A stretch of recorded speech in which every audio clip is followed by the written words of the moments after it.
Être diagnostiqué du cancer du sein de nos jours n'est pas une fatalité. Tu peux échapper au cancer du sein, tu peux te faufiler entre les mailles du filet.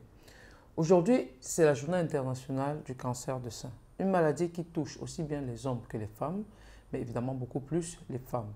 On ne le dira jamais assez, mais la détection de la maladie en stade initial augmente les possibilités de survie à plus de 90%.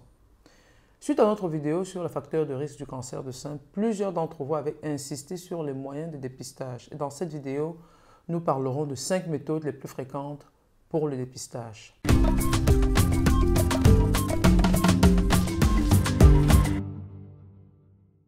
Salut à tous, bienvenue à nouveau sur ma chaîne. Je suis le Dr Ngaya, médecin anesthésiste et responsable de l'entreprise Domaine Médical à Barcelone.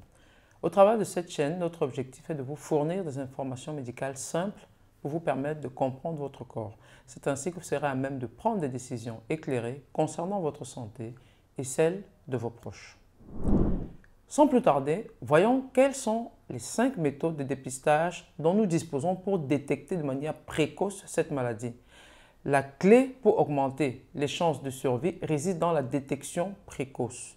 Et pour cela, quoi de plus simple que l'autopalpation? Plus tôt vous êtes diagnostiqué, plus vous avez des chances de vous en sortir. C'est pourquoi en début de vidéo, j'ai dit que vous pouvez échapper au cancer du sein. Donc, la première méthode dont je veux vous faire part est l'autopalpation. C'est un geste simple que vous pouvez faire chez vous. Comment ça se passe? Pour pratiquer l'autopalpation mammaire, comme il se doit, il faut respecter certaines normes. Premièrement, il faut choisir une date, mais on ne choisit pas n'importe quelle date. On ne choisit pas le 3 ou le 5 parce que c'est nos chiffres préférés. On ne choisit pas une date au hasard. On recommande généralement de choisir une date après notre cycle menstruel, après les règles. Pourquoi? Parce que c'est à ce moment-là que le taux d'hormones a baissé et le volume des seins aussi. Les glandes mammaires sont plus souples, par conséquent plus faciles à manipuler. Faire une autopalpation avec les seins, attention, n'est pas le meilleur moment, n'est pas le moment idéal. Le jour J arrivé, on se prépare, on enlève les vêtements et le soutien-gorge. On ne réalise pas l'autopalpation avec des vêtements ou des soutiens-gorge.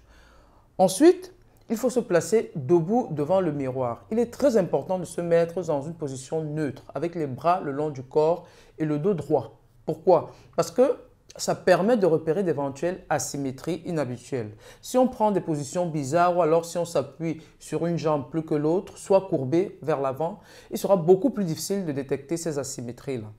La troisième étape serait faire une inspection visuelle. Donc, on regarde les deux seins et on essaie de détecter des différences qui n'existaient pas auparavant. Est-ce qu'il y a une différence de volume entre les deux? Est-ce qu'il y a une différence de forme? Est-ce qu'il y a un changement de couleur ou alors une rétraction de la peau du mamelon? Est-ce que l'aspect de la peau du sein est devenu comme la peau de l'orange? Ce sont des questions que vous devez vous poser seulement en vous regardant au miroir. La palpation proprement dite n'arrive qu'à la 4e étape. On conseille d'utiliser les 3 doigts du milieu de la main, l'indice, le majeur et l'annulaire. On utilise la main droite pour palper le sein gauche et inversement, la main gauche pour palper le sein droit. On fera des mouvements circulaires en passant par les 4 cadrans du sein. Alors, les 4 cadrans. Les cadrans supérieurs, on passera les doigts de manière superficielle et après de manière un peu plus profonde, avec le mamelon comme le centre des 4 cadrans. À cette étape, ce qu'on recherche, c'est d'éventuelles boules, d'éventuelles irrégularités qui n'existaient pas auparavant. L'ensemble du sein doit être palpé ainsi que les creux axillaires, c'est-à-dire les aisselles et les ganglions situés au-dessus de la clavicule, c'est-à-dire ici. Ensuite, il faudra essayer de répéter tous ces gestes en position allongée. Et pour terminer, il faudra donc vérifier l'absence d'écoulement au niveau du mamelon. Comment? On regarde soit à l'intérieur du soutien-gorge s'il y a des taches en absence d'allaitement et on pince légèrement le mamelon pour s'assurer qu'il n'y a aucun liquide qui s'écoule. Au moindre doute, il faut consulter son médecin traitant ou son gynécologue.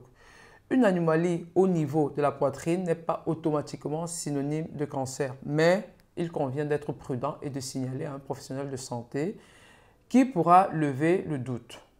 Ce qui nous amène au deuxième test de dépistage qui est l'examen clinique des seins. L'examen clinique consiste à l'autopalpation mais fait par un professionnel de santé et qui viendra compléter votre autopalpation que vous avez fait à la maison. Le médecin palpera attentivement vos seins et les aisselles à la recherche de toute anomalie. C'est un examen particulièrement important pour les femmes ayant des antécédents familiaux de cancer de sein. Le troisième test de dépistage est la mammographie. C'est ce qu'on appelle le gold standard ou alors ce qui est pareil, l'examen de référence pour le dépistage de cancer de sein. C'est un examen radiologique qui permet de détecter des petites tumeurs qui sont souvent invisibles à l'œil nu et pas détectables à la palpation. On recommande de commencer les mammographies de dépistage à partir de 50 ans. Et évidemment, si vous avez des facteurs de risque ou alors s'il y a eu des cas de cancer de sein dans votre famille, il faut commencer beaucoup plus tôt. Le quatrième test de dépistage est l'échographie mammaire. Elle est souvent réalisée, mais pour compléter la mammographie, notamment chez les jeunes femmes ou en cas de densité mammaire élevée ou ce qui est pareil quand les seins sont volumineux. Et pour terminer, le cinquième test de dépistage est l'IRM mammaire ou ce qui est pareil, l'imagerie par résonance magnétique qui, en même temps que l'échographie, n'est pas la première option. On l'utilise généralement pour compléter les autres examens. En conclusion, il faut retenir que le cancer de sein a un taux de survie de plus de 90% quand il est diagnostiqué en phase initiale. Le premier test de dépistage facile, simple, gratuit à la portée de tous est l'autopalpation. Mais pour bien la réaliser, il faut suivre certaines normes. Le faire quelques jours après les règles, se positionner en position neutre devant le miroir et sans vêtements, réaliser premièrement une évaluation visuelle, ensuite réaliser une autopalpation en faisant des mouvements circulaires et en utilisant l'index, le majeur et l'annulaire. Ne pas se limiter au sein, sinon les aisselles et le creux au-dessus des clavicules. Pour terminer, vérifier l'absence d'écoulement au niveau des mamelons. Il est important de réaliser cette palpation au moins une fois par mois pour bien connaître votre corps et détecter tout changement. Merci de nous avoir suivis. Je vous attends en commentaire pour les questions et vos expériences. On se retrouve dans la prochaine vidéo et d'ici là, je vous souhaite une longue vie en bonne santé.